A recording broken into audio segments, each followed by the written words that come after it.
Maine has one of the highest overdose rates in the country. Mr. Speaker, no one living in Maine today can ignore the addiction epidemic that is upon us. And the state has responded aggressively by passing one of the nation's strictest laws on prescribing opioids. It caps most patients at 100 milligrams per day.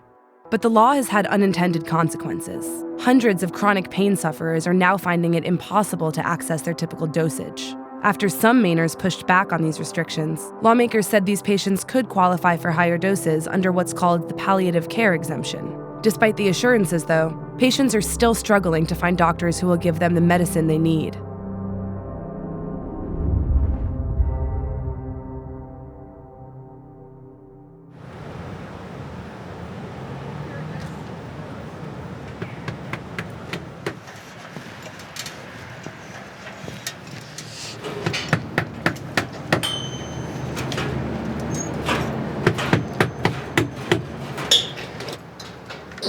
This is what I've done for a long time, and I'm nowhere near ready to give it up, back pain or not. And as long as I can control the pain issues that I have to deal with, then I can keep doing this.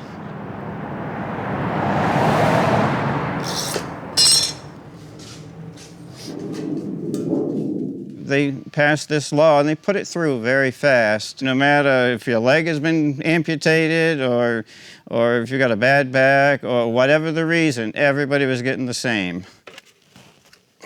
In January, they took one pill away, and that wasn't too bad. I could deal with that. But then when it got down to, that they had taken 5 away per day, and I get so that I went home after lunch. When I was in Augusta at that hearing, they told me that I come under the palliative care exception to the law, and go back and tell your doctor that, and you'll be all set. Well, my doctor didn't want to hear that, and a lot of other ones didn't either. I don't know of any other doctor in Knox County.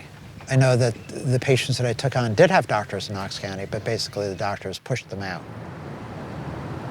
Why don't I work on a refill for you? Anything else I can do for you today? We need help. You could come to work for us. I don't know that I like being up on the roof. Yeah. With this legislation, there were humble apologies that the law was misunderstood, that all these chronic pain patients didn't need to be tapered down after all, and that in fact, the doctors, all they have to do is invoke the palliative medicine exception.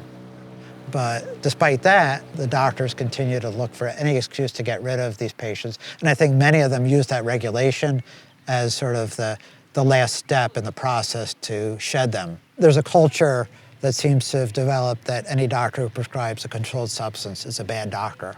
And they don't want to be seen by their peers as someone who's dispensing these things. So any patient they have who asks for them, the patient is then labeled as a drug addict. Not under my watch, you're not going to get it from me.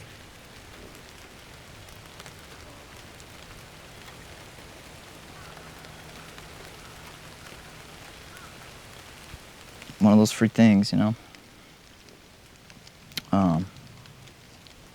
just coming home from the grocery store. I was gonna take my truck, but to save on gas, I took the car, and thank God my kids weren't in there, or my better half wasn't in there. 37 surgeries later, still alive. And I know Mainers pride themselves on being tough, and I'm pretty tough, and I still can't handle what I'm going through.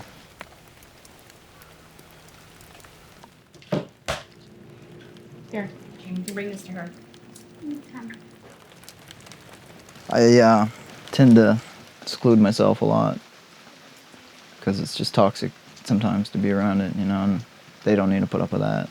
I can function when I have the right amount. I can go to hall and, be a man and take care of my family. I mean, we've begged and pleaded, crying to the doctor, begging her. It's like, no, can't help you. Any other things? I guess the pain. Okay. What's the prognosis on that? So it is we're still not getting any word from the board that they're changing their view. So I can't risk my license by going over 100 milligrams. You don't think I qualify for the exemption, yes or no?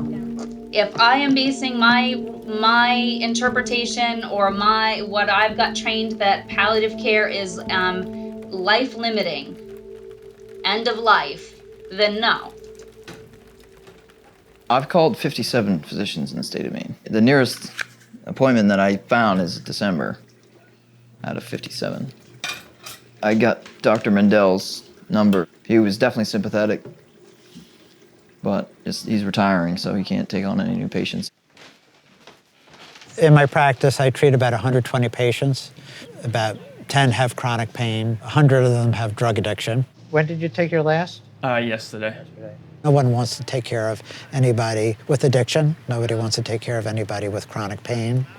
And so there's a lot of orphans out there. They're treated like the lepers of our time. We are set. Thanks, Tom. I'm working 7 days a week, but we need more help. You know, I can't do this alone. I will retire, and who will take care of the patients then?